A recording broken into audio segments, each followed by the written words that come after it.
गंगा निकट से जल भरिला, गंगा निकट से माटी कोड़िला, अब सोखा के प्रिया, सोखा के प्रिया, मन से बनब सोखा हमर मिनती, क्षमा करो हमर गलती,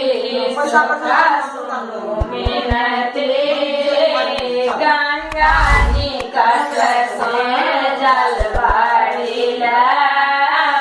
गंगा निकट से जल भरिला, सोखा के प्रिया, मन से निंदब सोखा हमर मिनती, क्षमा करो हमर गलती, सोखा सुनो मिनती,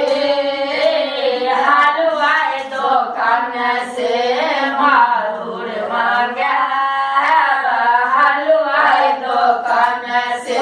माधुर मंगाब, सोखा के पातरे, सोखा के पावला, मन से दिया सोखा हमर मिनती, क्षमा करो हमर गलती।